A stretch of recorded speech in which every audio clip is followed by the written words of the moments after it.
Ladies and gentlemen, my name's Paul, and in this RedGamingTech.com video, I want to discuss with you some of my thoughts for the upcoming Xbox Series X now that Microsoft have made a rather surprising decision and simply dumped a whole slew of information on a Monday morning on us. I don't think anyone was really expecting Microsoft to just reveal all of the specifications of the system, as well as many of the next generation features, but still, I have to say, given the current world events, it's nice that we actually have something cool to talk about, right? GDC is in just a few days, and also Microsoft have been very open with how they're approaching the Xbox Series X. It also might make an awful lot of sense in the grander scheme of things for Microsoft to handle things this way. With that said though, because there is just so much information here, and also because the fact that I'm expecting so much more information to be revealed at GDC, given that the company will be providing insight into, let's say, xCloud, I've decided to handle this video a bit differently than normal. In this video, I want to focus on several things that I'd like to discuss, such as some of the key specifications and features, and in the future we can tackle things a little bit deeper. Of course, full credit to Digital Foundry for much of this information. I'll link them in the video description, and I'll also link several blog posts and videos from Microsoft themselves as well. So of course, you can check those out on your own time. But with that said, let's start things out with the CPU configuration. There are two quad-core Zen 2 based units on the silicon, which is basically what we've known for some time. We've known that there are 8 Zen 2 processor cores. However, what's new here is that 2 threads are reserved for the operating system and of course the front end itself. So that's one whole CPU core with 2 threads. But, just as crucially, developers can opt to run in 2 different modes. Either with 16 threads at 3600 MHz, or with only 8 threads at 3800 MHz. Now these clock frequencies are totally and utterly locked, and they will not adjust based on thermal conditions. Apparently this is something that Microsoft emphasized several times during the visit from the Eurogamer staff, and I'll get more into that in just a second when I tackle the GPU side of the equation. So why would you want to run the CPU with SMT disabled? Because you're giving up so many threads. Yes, it's running at a slightly higher clock frequency, but still, SMT generally can have a 30-ish% performance boost, although of course that does depend on how well threaded the application is. Some applications like Cinebench tend to do really well here, which is one of the reasons that AMD use it, of course. Well, it actually has to do with getting developers up to speed with the next generation. Essentially with the current generation, so that's the Xbox One and of course PlayStation 4, developers typically have access to 7 processor cores.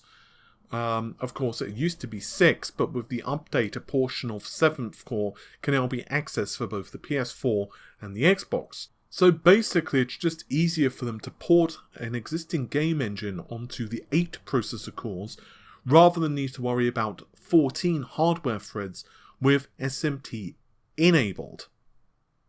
As for the GPU, there is an awful lot of engineering here. It's RDNA 2 based of course, and 12.1TFLOPS were what the team were targeting from pretty much the beginning. So how have they achieved this? Well, the clock frequency is 1825 MHz, with 52 active compute units. There's actually 56 on the silicon itself, with 4 disabled for the purposes of yields. So this actually is a bit different to what we saw from the GitHub results. With the GitHub results, there were 56 total, and those were running at just 1675 MHz. So what they've basically done is cranked up the clock frequency, but reduced the speed a little bit. And I actually think this is probably about the best option. It's kind of a combination of a slightly narrower design than what we expected, but also a little faster as well, and it should mean that Xbox is capable of an awful lot of pixel pushing power. Bear in mind, these are RDNA 2 based cores, and we've already seen a rather significant leap from the Vega based architecture to RDNA 1, and given what we've seen from AMD at the Financial Analyst Day, it looks like IPC wise we're looking at a fairly similar leap with the next generation. Granted, we only have the performance per watt and a second slide which says microarchitecture innovation, improve perf per core. Wow, I found that really hard to say.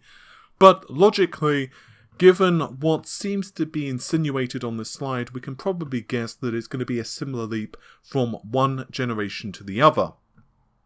Either way, within just a couple of weeks, the team ported Gears 5 to the Xbox Series X and had it running at 60 frames per second. And this was actually with better quality settings than the PC at Ultra. They basically had it at the PC Ultra settings, but then improved the contact shadows, and also they added in software-based ray tracing. Now, before anyone freaks out, this is for this particular code. The Xbox does support hardware-based ray tracing, and I'll get into that in just a second. But what's really impressive here is, according to Microsoft themselves, this delivered performance roughly in the neighborhood of RTX 2080. But this was totally and utterly unoptimized. That is, well, startling.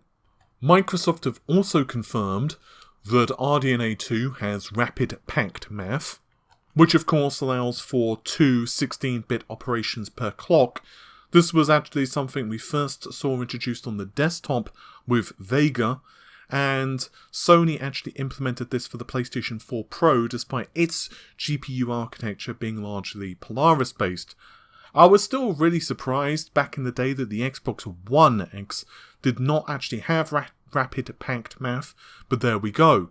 However, what's even more interesting is that RDNA 2 seems to carry this on even further, because with inference, with deep learning, get to that in just a second, the GPU can also run 8 and 4-bit integer operations. So this means that for 8-bit it can be 49 tops, or for 4-bit integer operations it's 97 tops, which is absolutely crazy.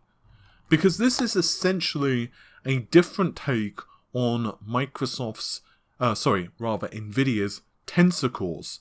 So as PC gamers will probably be aware, Nvidia with Turing introduced Tensor cores as well as ray tracing cores. With the Tensor cores, you can essentially upscale a game using DLSS. From a lower resolution to a higher resolution, results can be mixed. Honestly, some of the older games didn't look that great. Final Fantasy 15 looked a bit ropey, for example, but I will say that Wolfenstein and Youngblood looks pretty damn impressive. Control also looks pretty good. So here, what can happen is that the regular compute units can actually, or regular shaders, can actually do this. Unsurprisingly, we also have confirmation of mesh shading. This is something that I speculated quite heavily in many videos, but mesh shading and variable rate shading are part and parcel of RDNA 2. It made sense given that the performance gains and, let's say, variable rate shading can be absolutely monumental. So yes, RDNA 2 itself also supports DXR Tier 1.1. Also something I speculated. After all, there was a reason that Microsoft were updating the standard. And a number of people got confused exactly how this works, because the ray tracing calculations themselves technically could be run on the shaders. The thing is, though, they would have needed 13 TFLOPS of performance to just handle BVH. Now, basically what this does is to map how rays intersect geometry in the scene. So basically how light bounces around in the real world. According to Microsoft, this is 380 billion intersections per second, which sounds a hell of a lot more impressive than the 8 gigaarrays per second of the RTX 2080 or the 10 gigaarrays per second of the RTX 2080 Ti from Nvidia. But this is not a gigarray. It's not. This is actually AABB traversals and intersections. So you will actually need several of those per ray. How many depends, of course, on what's being done, but you could be looking at up to, let's say, 4 per ray, and then other work needs to be carried out after that. This is a really complicated topic, and literally there are scientific journals on this stuff, so it's well outside the scope of covering in this article, but just know that these are not the same things at all. So then, to be super duper crystal clear, what they are saying here is that the ray tracing cores on the Xbox Series X, if that work was being handled by the traditional compute units of the GPU, it would need over 13 TFLOPS because it is mathematically extremely intensive work. But those RT cores cannot run traditional graphic stuff. And furthermore, while these workloads can operate in parallel, the calculation of BVH is only a small part of ray tracing. Depending on the scene itself, of course, you could have full path tracing, much like we saw with Quake RTX, or even Minecraft, or it could be a hybrid rendering approach, like, say, Control or other PC games. But either way, the actual traditional compute units on the GPU still need to do work, and they will also need to actually do things on the lighting itself. This means that BVH calculates what intersects with what, but then it's all down to the compute units to draw the stuff and actually calculate it. The question is how much of an impact in performance this will have on games, and quite frankly I think it's going to be a long time before we start getting those type of answers. And of course, ray tracing may not be something that is something all developers will want to do in all experiences. Also, unlike a PC graphics card, developers here can go right down to the metal, so in theory anyway they can optimize a little bit more. I suspect that hybrid approaches and using screen space reflections where they can, and then ray tracing to kind of touch up areas which would benefit from it is probably going to be the approach they take. I'll be doing an in-depth dive very soon for ray tracing, but let's move on to memory. So, memory was a really big question for the Xbox Series X, as it very much looked like there was a 320-bit bus. After all, on the GitHub results, there was 560GB per second.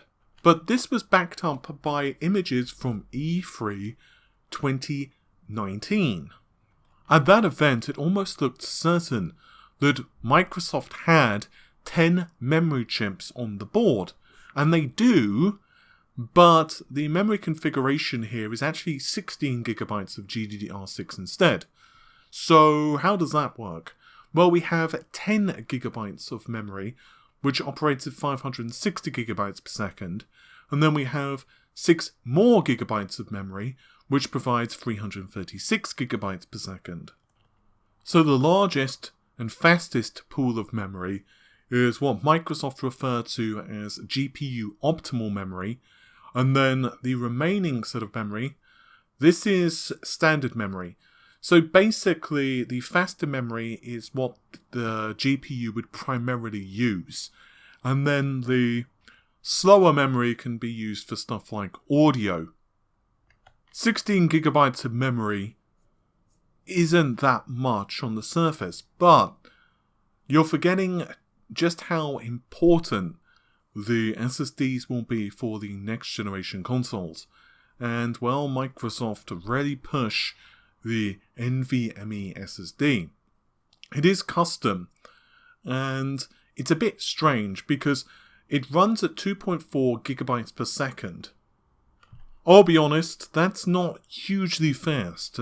You can certainly get PCIe 3 NVMe SSDs on the PC, which can go faster than that, and PCIe 4 is even faster still. But what's quite different is that the speed here is guaranteed, much like the CPU clock speeds and GPU clock speeds, and I will get to that in just a moment, I promise. But there is also a compression technique here which is used. And so if compression is utilized, it can actually get up to 6 gigabytes per second, essentially, of read. This is a dedicated silicon block, and it offloads decompression work directly from the CPU, and then a very small amount of one of the CPU cores, a tenth of one of the cores, handles the rest of it. Now that's pretty impressive when you factor in that according to the engineers themselves, if the decompression block / software was not included, it would take 5 whole Zen 2 CPU cores to handle this. So think of it this way. If they had not included this particular dedicated hardware block, they would literally have needed to up the number of processor cores if they wanted to maintain the same amount of performance for the Xbox Series X to 13 processor cores, which is absolutely monumental. So one thing I find interesting is for the CPU, the GPU, as well as the SSD, Microsoft consistently are pushing that the clock frequencies and performance remain consistent. There's a couple of possibilities which come to mind here. One, they're pushing the fact that, of course, for PCs, on the Radeon graphics cards, you've got game clock, you've got boost clock, you've got base clock. I'm fully expecting AMD in the next generation to actually have different clock frequencies based on the day of the week. So maybe it could be in reference to that. The fact that they're saying, well, with development on consoles, guess what? You get a nice consistent level of performance and it's not going to change. Unless, of course, the system's going to overheat, then we can presume it will either downclock or shut down itself to save the system from melting. Or, I wonder if alternatively, one of the reasons that they're pushing this is because they know something we don't regarding the PlayStation 5. In my experience, kind of dealing with companies, they're either making this claim because they are trying to push the benefits of this over PC gaming, or they're trying to push this as a benefit they have over one of their rivals. But dynamic clocks on a console would be kind of unusual, to put it mildly.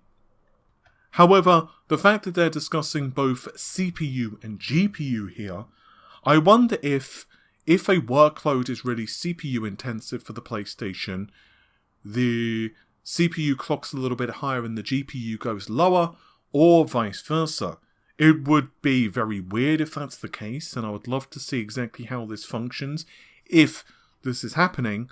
And quite frankly, I could be reading way more into this than what possibly I should with Microsoft's statement.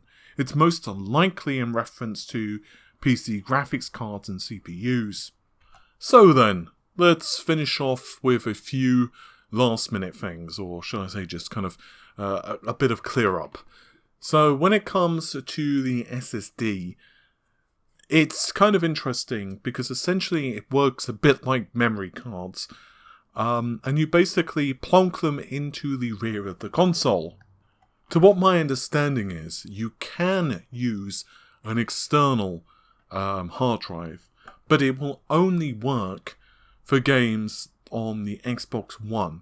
So, for example, if you are playing backwards compatibility titles, and we'll get into back compat in just a moment, then sure, you can run one of your legacy hard drives on the machine using, of course, USB. But the problem is that Microsoft are kind of between a rock and a hard place. And basically the only logical option is NVMe.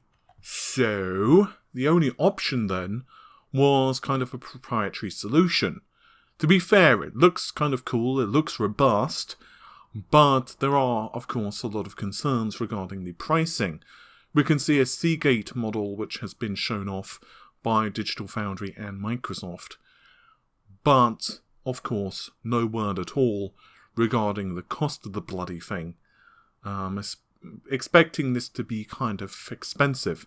Frankly, you can buy NVMe drives for the PC, which would kind of match the spec, but then it would not be so easy for users to upgrade, and you would need to certify specific drives. So, and I also don't know, to be fair, if there's specific firmware which is part and parcel of the drive. I imagine the answer is yes, but I guess arguably you could kind of flash that.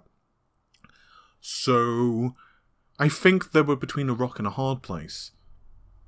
Personally, I think we're going to see a similar solution from Sony. This is not insider information. I'm not telling you something that someone's told me. I'm just basing it on the fact that I don't see another option. Like, a carrier pigeon isn't going to work here. And they need to make sure that the SSD itself can reach and maintain the speeds which the console is expecting.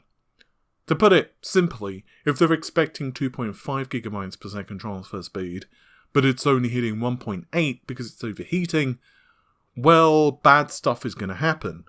So they need to ensure that, of course, that's consistent.